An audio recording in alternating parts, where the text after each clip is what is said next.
इयम् आकाशवाणी सम्प्रति वार्ताः श्रूयन्ताम् प्रवाचिका निधिः तिवारी।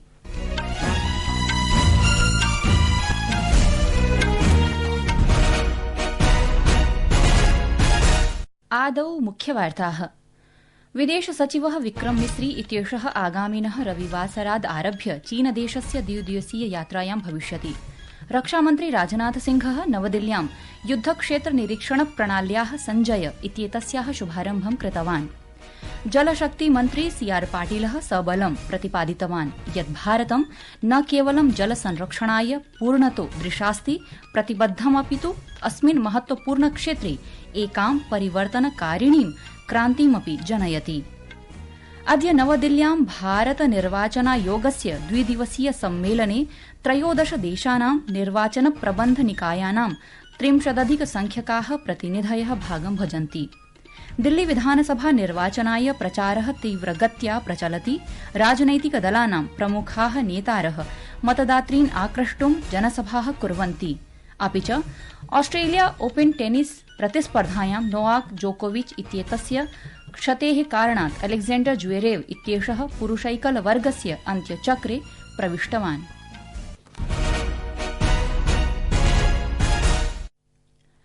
अथ वार्ताः विस्तरेण।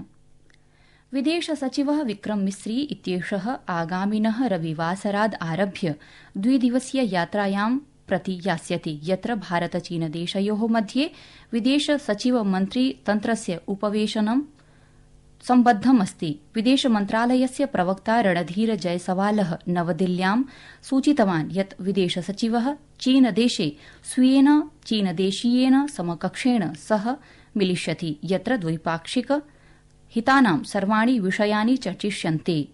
अवैध प्रवासस्य प्रश्नेषु जयसवालः अवदत् यत् भारतम् अवैध प्रवासस्य विरुद्धं वर्तते, विशेषतः यतोहि संघटितापराधस्य अनेकप्रकारकैः सह सम्बद्धः अस्ति। सः अग्रे अवोचत् यत् भारतीयानां कृते न केवलं संयुक्तराज्यामेरिकादेशे अपितु विश्वस्य कस्मिन्नपि स्थाने यदि ते भारतीय नागरिकाः सन्ति तथा च ते अधिककालं यावत् तत्र तिष्ठन्ति अथवा ते सम्यक् प्रलेखनं विना कस्मिंश्चिदपि देशे सन्ति तर्हि भारतसर्वकारः तान् पुनः ग्रहीष्यति इति। रक्षामन्त्री राजनाथ सिंहः अद्य नवदिल्ल्यां युद्धक्षेत्र निरीक्षण प्रणाल्याः संजय इत्येतस्याः शुभारम्भं कृतवान्। इदं हि निरीक्षण प्रणाली युद्धक्षेत्रस्य पारदर्शितां संवर्धयिष्यति अथ च भविष्यस्य युद्धक्षेत्राणि परिवर्तयिष्यति। यतोहि इदं हि खलु अत्याधुनिक संवेदकयन्त्रैः अत्याधुनिक विश्लेषणयन्त्रैश्च संवलितास्ति। एषा प्रणाली अस्मिन् वर्षे मार्च मासाद् आरभ्य भारतीय सेनायां 3 चरणेषु सम्मिलिता भविष्यति। रक्षामन्त्रालयानुसारि अनया प्रणाल्या गुप्तचर विभागाः तत्सम्बद्धानि अन्वेषणकार्याणि इतोपि संवर्धिष्यन्ते। अपि च भारतीय सेनायां दत्तांशस्य आन्तर्जालिक सञ्चालनस्य च दिशि नवीनः पदक्षेपो भविष्यति। संजय इत्याख्या प्रणाली भारतीय सेना भारत इलेक्ट्रॉनिक्स लिमिटेड इत्युभाभ्यां संयुक्तरूपेण विकसितास्ति। अस्याः प्रणाल्याः समग्र व्ययं 2,400 कोटि रूप्यकाणि यावदस्ति। एषा युद्धक्षेत्रे निरीक्षण प्रणाली संजय इति आगामिनी गणतन्त्रदिवस पथ सञ्चलनावधौ कर्तव्यपथे मुख्याकर्षणत्वेन स्वीयस्थानं प्रतिपादयिष्यति। जलशक्ति मन्त्री सीआर पाटिलः सबलम् इदं प्रतिपादितवान् यत् भारतं न केवलं जलसंरक्षणाय पूर्णतो दृशास्ति प्रतिबद्धम् अपितु अस्मिन् महत्वपूर्णक्षेत्रे एकां परिवर्तनकारिणीं क्रान्तिमपि जनयति।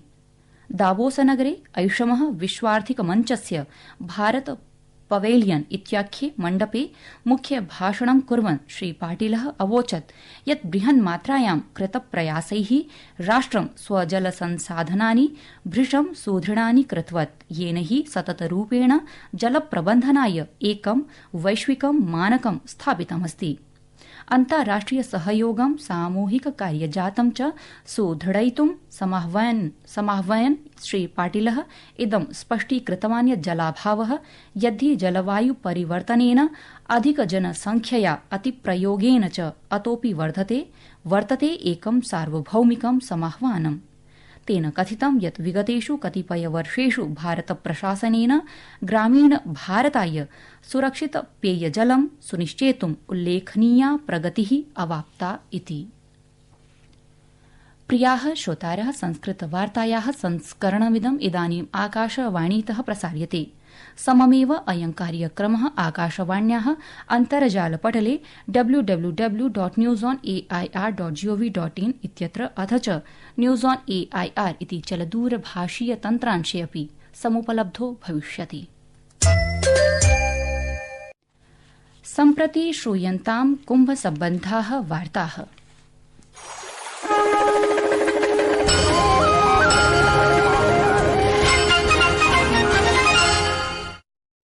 उत्तर प्रदेशस्य मेला प्रशासनेन महाकुम्भे मौनी अमावस्यायाम् अमृत स्नानाय व्यापकी सज्जा कृतास्ति। 10 कोटितोऽप्यधिक संख्यकानां भक्तानाम् आगमनस्य सम्भावना अवलोक्यते। तेषां च गतिं नियन्त्रयितुं दिङ्निर्देशाः दत्ताः सन्ति। घट्टेषु जनसम्मर्दं नियन्त्रयितुम् आवश्यक संसाधनानि नियोजिताः भविष्यन्ति। घट्टेषु उत्तम सुविधाः, सुरक्षा, स्वच्छता, शौचालयाः, वाहन स्थापन व्यवस्थाश्च सुनिश्चिताः भविष्यन्ति। प्रयागराज रेल स्थानकस्य बहिः खुसरोबाग इत्यत्र अतिरिक्तं क्षेत्रं निर्मितमस्ति, यत्र 1 लक्षाधिकं यावत् भक्ताः निवासं कर्तुं शक्नुवन्ति। भक्तानां रेल स्थानक परिसरं प्रति गमनात् पूर्वं खुसरोबाग इत्यत्र निवासः भविष्यति। ततः तेषां गन्तव्य रेल यानं प्रति भिन्न वार्णिक युतायाः यात्राचिटिकायाः माध्यमेन गमनं भविष्यति। अनया व्यवस्थया यात्रिणां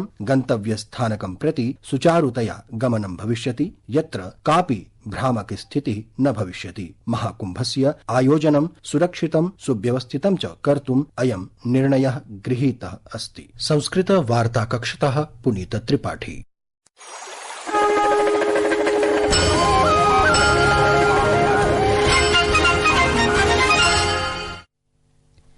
मुख्य निर्वाचनायुक्तः राजीव कुमारः अद्य स्पष्टीकृतवान् यत् बायोमेट्रिक इति जीवमितीय प्रमाणीकरणम् एकम् आशाजन्यं नवाचारं विद्यते, यद्धि न केवलं छद्माभिज्ञानस्य प्रत्युत एकाधिकमतदानस्य अल्पं करोति, एतदपि सुनिश्चीयते यत् अंकितमतदानम् उचितप्रत्याशिने मिलितव्यम्। असौ नवदिल्ल्यां भारतस्य निर्वाचनायोगद्वारा आयोजितस्य 2 दिवसीय सम्मेलनस्य द्वितीये दिवसे निर्वाचन प्रबन्ध निकायान् सम्बोधयन् एतद् उक्तवान्। उपराष्ट्रपतिः जगदीप धनखडः अद्य प्रतिपादितवान् यत् भारतरत्नः कर्पूरी ठाकुरवर्यः एकः सत्यनिष्ठः राजनेता, दूरदर्शी राजनीतिज्ञश्च आसीत्, येन अनेके परिष्कारात्मक पदक्षेपाः उत्थापिताः। अद्य बिहारस्य समस्तीपुरस्य कर्पूरी ग्रामे भारतरत्न अलंकृतस्य कर्पूरी ठाकुरवर्यस्य एकाधिकैकशततमे जयन्त्यवसरे आयोजितम् एकं विशिष्टं समारोहं सम्बोधयन् उपराष्ट्रपतिः निगदितवान् यत् सामाजिक न्यायाय आरक्षणं, मातृभाषायां शिक्षाप्रदानं, अन्ताजातीय विवाह संवर्धनं च कर्पूरी वर्येण उत्थापितेषु प्रमुखेषु कार्येषु अन्यतमानि सन्तीति। श्री धनखडः अग्रे अवोचत् यत् कर्पूरी ठाकुरवर्यः कदापि राजनीतौ वंशवादाय बलं नैव प्रदत्तवान्, तस्य च निर्दोषयुतः स्वभावः स्मरणीयः अस्तीति। जाति, धर्म और वर्ग से ऊपर उठकर समानता को दृष्टिगत रखते हुए विकास को संपन्न करते थे। आज केंद्र से लेकर बिहार तक की सरकारें उनके सपनों को आगे बढ़ा रही है, उनकी वाहवाही हो रही है। आज प्रधानमंत्री नरेंद्र मोदी मिशन मोड में हर घर में पाइप से पानी, हर घर में गैस कनेक्शन, हर घर में शौचालय, हर घर में बिजली ऐसा संपन्न करने वाली जनहितैषी नीतियों को जुनून के साथ लागू कर रहे हैं। गत 10 वर्षों में भारत ने जो विकास का हाल देखा है वो दुनिया में बेमिसाल है। किसी भी देश ने इतनी बड़ी प्रगति नहीं देखी जितनी गत 10 वर्ष में भारत ने देखी है। दिल्ल्याम् आगामि विधानसभायाः निर्वाचन प्रचारः तीव्रीभूतः। आगामिनि मासे भविष्यमाणाय विधानसभा निर्वाचनाय समेषां राजनीतिकदलानां नेतारः मतदातॄन् आक्रष्टुं प्रयासान् कुर्वन्तीति। इति वार्ताः।